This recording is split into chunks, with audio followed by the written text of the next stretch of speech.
Hello दोस्तों, स्वागत है हमारे यूट्यूब चैनल लर्न समथिंग में। आज की इस वीडियो में हम देखने आए हैं सैम्पलिंग डिस्ट्रीब्यूशन। इसके पहले दोस्तों पहले वीडियो में हम लोगों ने देखा था sampling distribution of sampling mean. आज के इस वीडियो में हम उसका दूसरा टाइप देखेंगे। पहला टाइप तो हम लोग ने देख लिया है फर्स्ट वीडियो में, और दूसरा टाइप है हम लोग का इसका sampling distribution of sample proportion. तो चलिए आइए देखते हैं।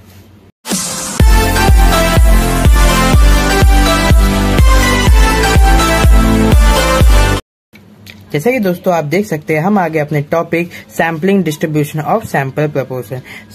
Sampling distribution of sample proportion क्या होता है, यहाँ पे कुछ चीज दिया हुआ है।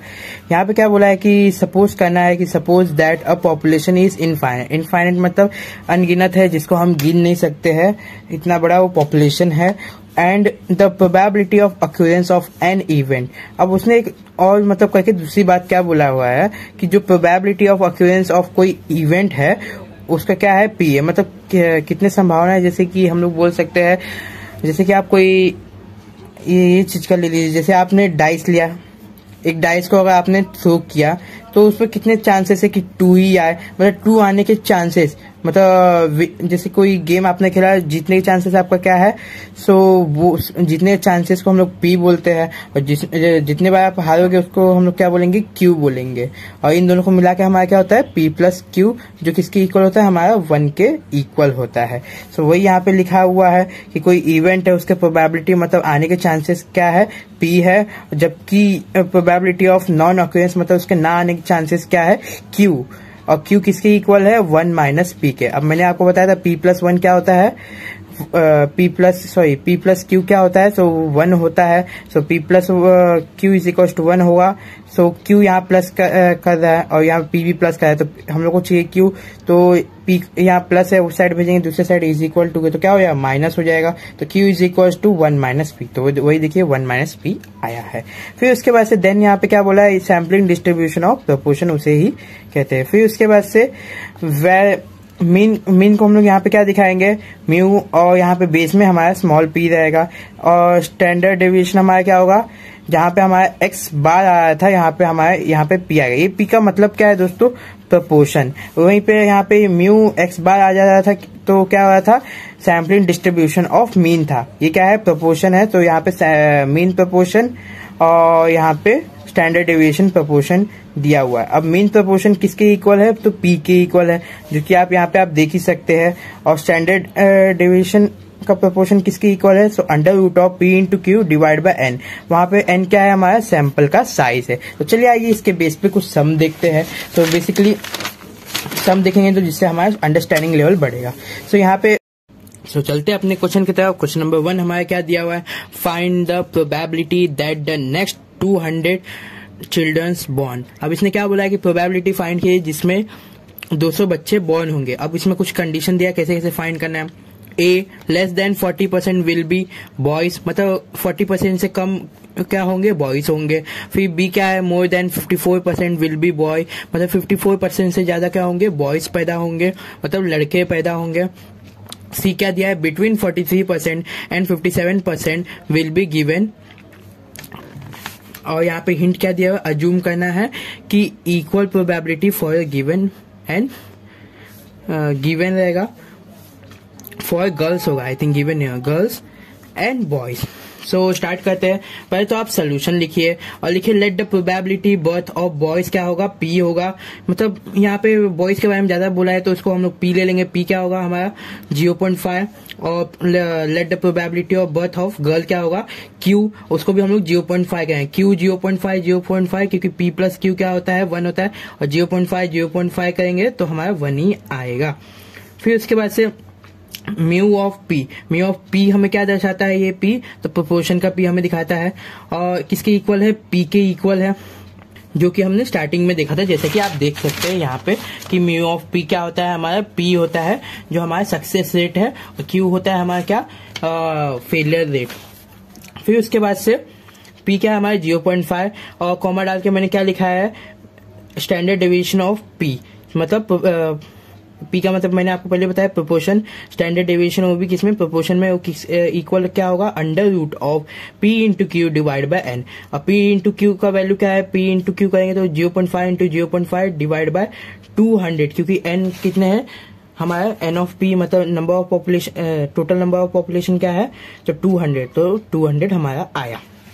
फिर उसके बाद से दोस्तों अगर आप इसको इंटू करेंगे तो और छोटा नंबर होगा 0.25 और डिवाइड में क्या होगा 200 और इसको रूट में लेके अगर इसको सॉल्व किया जाए तो कितना आएगा 0.0354। अब कैसे आया वो अपना अगर आपको पता करना है तो अपना साइंटिफिक कैलकुलेटर उठाइए।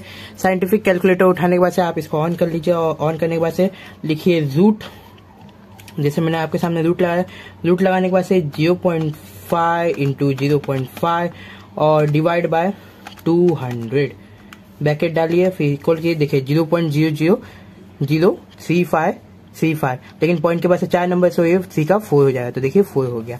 अब ये क्या था, स्टैंडर्ड डेविएशन निकला, स्टैंडर्ड डेविएशन इन प्रोपोर्शन निकल गया। नॉर्मली जो हमारा जो वेरिएबल होता है वो मिल गया। फिर उसके बाद से हम लोग को अब कंडीशन पे जाना है। सो कंडीशन हमारा क्या है, लेस देन 40%। सो हमें लिखना है less than 40% will be boys. एक करके से बता देना है कि हम लोग कौन सा वाला सॉल्व कर रहे हैं। सो 40% इन स्टैंडर्ड यूनिट लिखिए।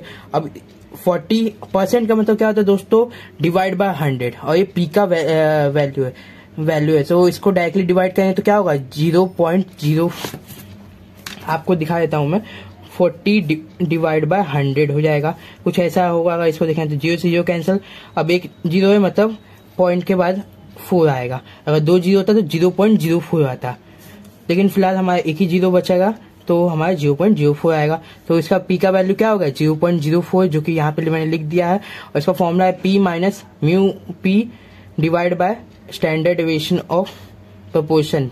सो 0.4 इसका वैल्यू मिल गया और म्यू पी हमारा पहले मिला था जो था हमारा 0.5।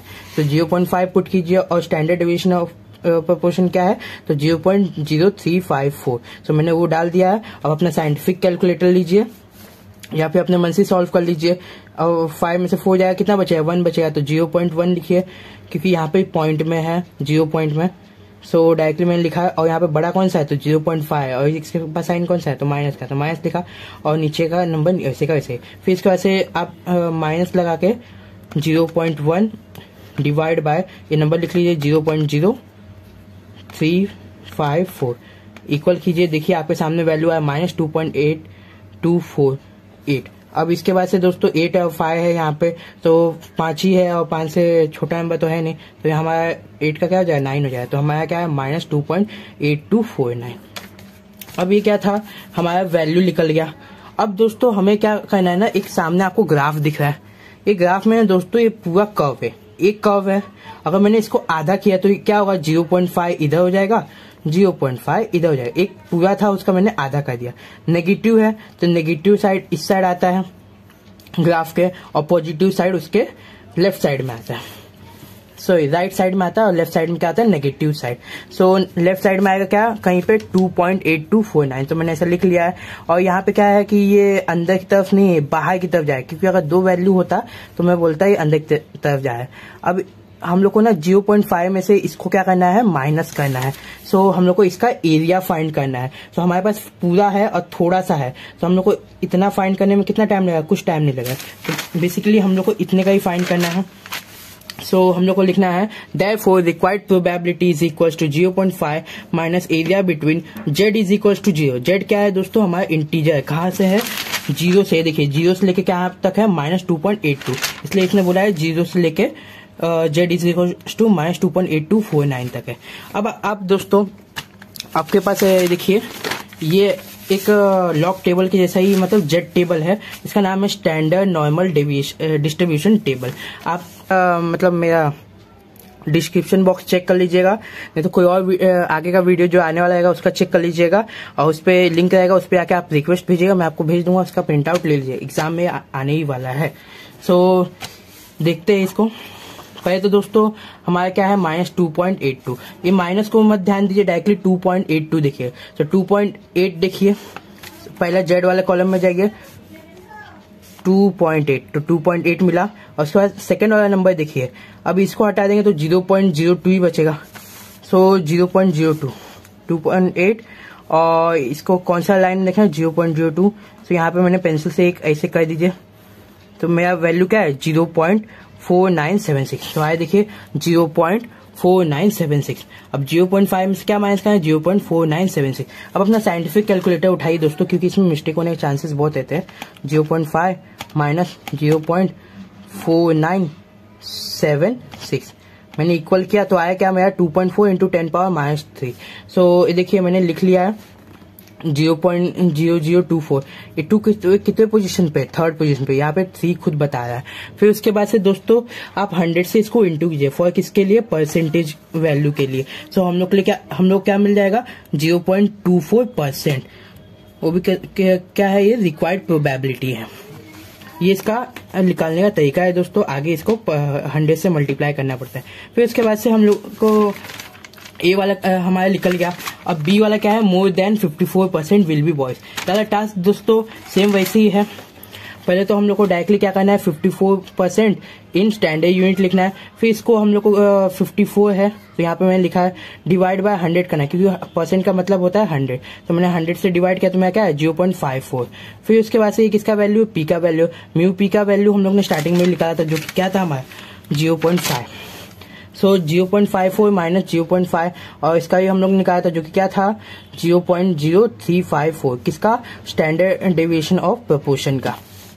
बस इसको माइनस किए तो क्या आएगा 0.04 और डिवाइड कीजिए किससे 0.0354 से। देखिए मैं डिवाइड करता हूँ 0.04 डिवाइड बाय 0.0354। सो डिवाइड किया तो मेरा आंसर क्या है 1.1299। सो यहाँ पे 5 से छोटा नंबर 4 है, सो मेरा 1.1299 आया। फिर इसके बाद से दोस्तों देयरफॉर लगा के लिखे रिक्वायर्ड प्रोबेबिलिटी। और ये भी दोस्तों वैसे ही है, एक साइड वाला है। एक कौन सा साइड है, पॉजिटिव साइड में आएगा तो एक ऐसा लाइन करके ग्राफ बना लीजिए। और ग्राफ को दोस्तों आधा कर 0.5 इधर तो 0.5 इधर। जैसे एक का आधा क्या होता है 0.5, 0.5 प्लस 0.5 क्या होता है 1 होता है। सो मैंने वही आधा किया है। और उसके बाद से ये पॉजिटिव नंबर तो ये मेरा इस साइड आएगा, जो कि पॉजिटिव साइड है, और ये नेगेटिव साइड है। तो 1.1294 मेरा कुछ इस साइड रहेगा। तो यहाँ से एक लाइन ड्रॉ कर लीजिए। और यहाँ पे दूसरा नंबर तो है नहीं, इसलिए मुझे इन्फिनिटी तक का मतलब तो कुछ है नहीं। 0.5 मेरा रेंज दिया हुआ है, इसमें से बस इसको माइनस करके डायरेक्टली इसका निकाल देना है, इसका रिक्वायर्ड एरिया जो भी रहेगा। तो 0.5 में से माइनस करेंगे area between z is equal to 0। अब 0 से लेके कहाँ तक है 1.1294। अब इतना एरिया माइनस होगा, डायरेक्टली ये हमें मिल जाएगा, क्योंकि जो हम लोग को मिलने वाला है वो यहाँ से लेके यहाँ तक का वैल्यू रहेगा। और माइनस होकर जो वैल्यू मिलेगा, आंसर आएगा, वो यहाँ का मिलेगा। फिर इसके बाद से दोस्तों वही सेम प्रोसेस 1.129 को हम लोग को अपने जेड टेबल में देखना है। सो 1.1 है, सो जेड वाले लाइन में आइए 1.1 देखिए 1.1 है। फिर उसके बाद से 1.1 में हमें कहाँ जाना है 0.002 में जाना है। सो इसको मार्किंग कर लीजिए 1.1 से लेकर 0.2। तो क्या है 0.3686। तो ये देखिए 0.3686 में आया। 0.5 में से इसको माइनस कीजिए, आपका वैल्यू सामने हो जाएगा। 0.5 माइनस 0.3686 इक्वल दबाया मैंने, देखिए दोस्तों आ गया 0.1314। सो ये मेरा क्या है आंसर है हमारे ऑप्शन क्वेश्चन बी का। फिर इसके बाद से लास्ट हमारा क्या बिटवीन 43% एंड 57%। ये दोस्तों इसमें 2 चीज दिया हुआ है, तो यहाँ पे एक हम लोग को मिला था, अब हम लोग को 2 मिलेगा, तो हम लोग को ये माइनस होकर डायरेक्टली बाहर का हम लोग को एरिया मिल जाएगा। फिर इसके बाद से विल भी क्या है गर्ल्स एंड बॉयज था वहां पे लिखा हुआ, यहाँ पे खाली मैंने गर्ल्स लिखा है एंड बॉयज। सो यहाँ पे क्या है पहले 43% का लिखा है, मतलब दोनों का अलग सेपरेट निकाला जैसे मैंने निकाला था, बट ये ग्राफ कंबाइन बनेगा दोस्तों। सो 43% को अगर डिवाइड करेंगे 100 से क्या हुआ 0.43, मतलब पी का वैल्यू क्या है 0.43 हो गया। और म्यू पी का वैल्यू हमारा क्या था 0.5। सो 0.43 माइनस 0.5, सो हम लोग को कुछ वैल्यू मिलेगा। आप ऐसे अपने साइंटिफिक कैलकुलेटर कर लिए 0.43 माइनस 0.5, सो 0.07 मिलेगा। इसको डिवाइड करेंगे किससे 0.0354 से, सो क्या होगा 0.0354। सो मेरा वैल्यू कुछ ऐसा आएगा 1.977 और 4। तो मैंने वही लिखा है और सामने माइनस लगा दिया दोस्तों। डायरेक्टली मैंने आपके सामने फाइनल वैल्यू लिखा हुआ है, आप भी लिख सकते हैं, बस यहाँ पे आपको ब्रैकेट लगा के साइंटिफिक कैलकुलेटर में डालना होगा। अब चलते हैं दूसरे वाले की तरफ, क्योंकि ये हम लोग को दो साथ में दिया है तो दोनों का खाली ये वैल्यू निकालना है, लास्ट में ग्राफ बनाए 57% इन स्टैंडर्ड यूनिट। इसको हम लोग किससे डिवाइड करेंगे? 100 से। क्यों? क्योंकि यहाँ पे हमें परसेंटेज दिया हुआ है, सो परसेंटेज का मतलब क्या होता है? Divide by 100। सो यहाँ पे 0.57 आया इसका, किसका? 57 का। और किससे माइनस कर दे? म्यू पी से। तो म्यू पी क्या था? 0.5। और स्टैंडर्ड डेविएशन ऑफ प्रोपोर्शन क्या था? 0.0354। अब इसको भी डिवाइड करेंगे तो सेम वैल्यू आएगा, बस क्या आएगा? पॉजिटिव आएगा। आप एक बार खुद से करके देखिएगा, आपको पता चल जाएगा। अब ये पॉजिटिव है, इसके पहला वाला वैल्यू नेगेटिव था। मैंने ग्राफ बनाया, ये 0.5 है, ये भी 0.5 है, एक साइड 0.5, एक साइड 0.5। हम लोग को एरिया कितने की रिक्वायर्ड है? इस साइड के और इस साइड के। सो इस जो यहाँ पे हमारा ये एरिया है, ये निकलने के बाद से हमें वो पूरा मिल जाएगा टोटल करके। सो हम लोग डायरेक्टली क्या करना है?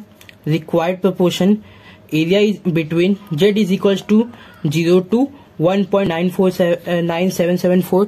सो मैंने क्या किया है? डायरेक्टली जेड का 0 से लेके क्या है? 1.9774। क्योंकि हम लोग ने पहले ये साइड का निकाला था, ये देखिए माइनस में आया था, तो वो पहले हम लोगों ने लिखा। माइनस करना है 2 जेड इज इक्वल टू, मतलब ये भी क्या है? 0 से लेके 1.9974। ये माइनस नहीं दोस्तों, इसको प्लस करना है, क्योंकि प्लस करके हम लोग को एरिया निकालना है। फिर इसके बाद से जैसे ये हो जाएगा, दोनों का किस में देखना है? 1.97 में देखना है।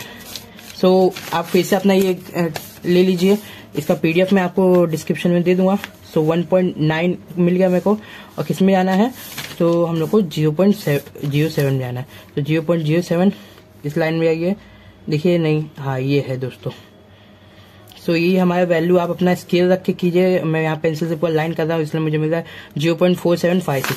तो 0.4756 एक बार यहाँ पे लिखिए और एक बार यहाँ पे, और ये साइन का यहाँ पे कुछ चेंजेस मत कीजिए, नहीं तो रॉन्ग हो जाएगा। प्लस करने के बाद से आपको मिलेगा 0.9512। सो इसी के साथ दोस्तों आज का हमारा ये वाला सम भी सॉल्व होता है। और इसी जैसा सेम सम है जो मैं आपको दे देता हूँ, ये थोड़ा इजी है दोस्तों। इसका खाली 3% निकालना है, और क्वेश्चन बैंक का क्वेश्चन नंबर 16 है और एक क्वेश्चन नंबर 15 है। सो आप देख लीजिएगा।